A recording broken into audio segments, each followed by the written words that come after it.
Almost 4,000 people are on parole and probation in Marion County. We have roughly 600 people every year that are released from prisons back into our community. This is both the end and the beginning. An end to incarceration for past mistakes, often involving drugs or alcohol, and always with victims. The beginning of a new opportunity, but often fraught with challenges and anxiety.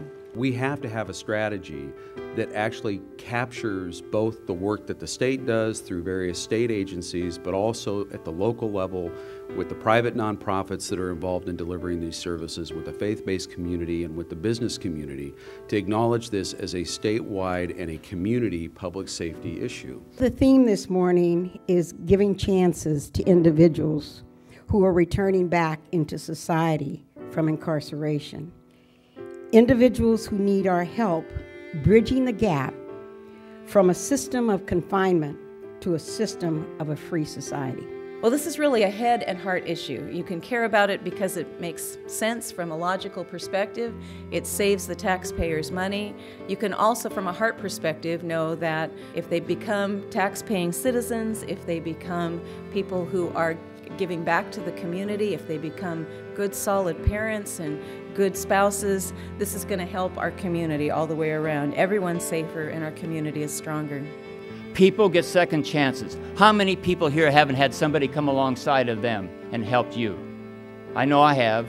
Upon release, people need a community willing to support them, to give them a second chance. A large need is for mentoring. Individuals need to feel like a part of a community to succeed. Mid-Valley Mentors is a community-based nonprofit in Salem, and we work to break generational cycles of crime and harmful behavior through quality mentoring. On average, our mentors spend around probably 2 to 4 hours a week with their mentees, and then they meet for at least 6 months. Being available to talk and process is the biggest role that mentors often play for these clients. We have mentors who have shared just their clients coming out and not knowing how to order a coffee at Starbucks, and then starting their own business and being an entrepreneur and being successful, carrying multiple jobs to try to make ends meet, and just knowing that their encouragement, being there as a mentor and providing that support when they want to give up, and then seeing them not give up is very, very rewarding. I'm a mentor at Mid-Valley Mentors, and I understand the need to have some discipline in their life. Come to work on time, do a good job, be accountable for the work that you do, which a lot of people haven't had. And so we try to teach that to them as they're working in our company. Student Opportunity for Achieving Results, or SOAR, is an intense reentry program on the Chemeketa Community College campus.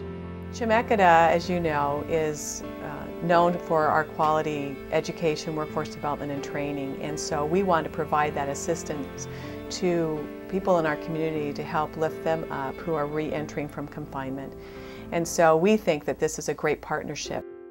We help inmates transition from incarceration out to our community, and then we help them kind of get back on track and get back into the community through the SOAR program. The piece that was very difficult for those coming out of a confinement or who are trying to really reintegrate successfully into society is that they are either a customer or a client or a case number. And what happened, being seated at a community college, to become a student with all the things that are imbued with that nomenclature of a student. There's possibilities and hopefulness. And people like to be around students because you're questing for something. And that really changed their feeling about who they were and the possibilities ahead of them. Good morning, everyone. My name is Damon, and I'd like to thank everyone for letting me share a little bit about myself.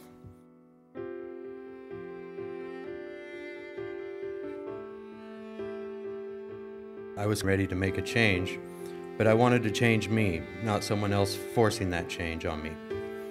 And with SOAR, I was given that opportunity.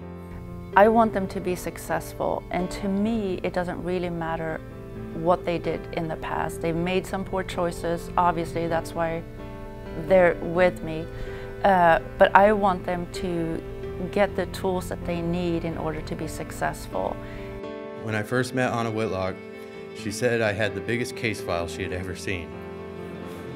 So we really had our work cut out for us. And we never gave up, and she never gave up on me. And now I moved from a high risk to medium level supervision, and now looking forward to low risk supervision. Anyway, I'd like to close this by saying thank you for taking your time to listen to me, and thank you to all involved in SOAR. Thanks.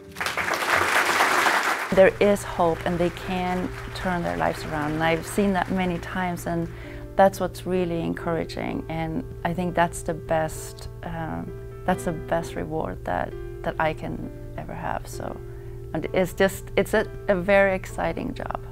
This is not about the rich helping the poor. This is not about the good helping the bad.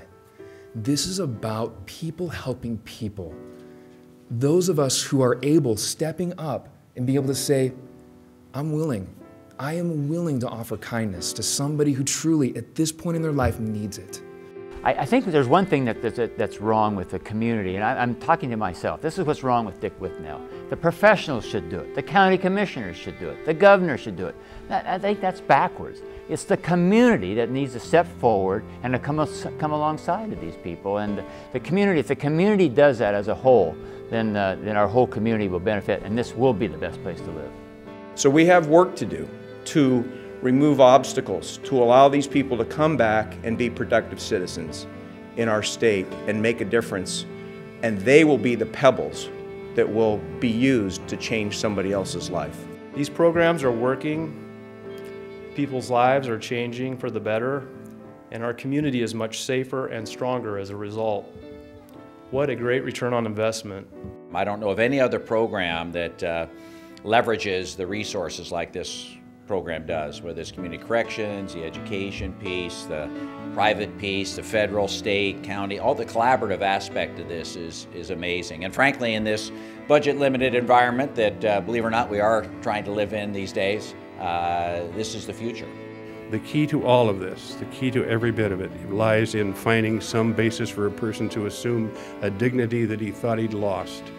And the greatest key to that is finding honest, honorable work.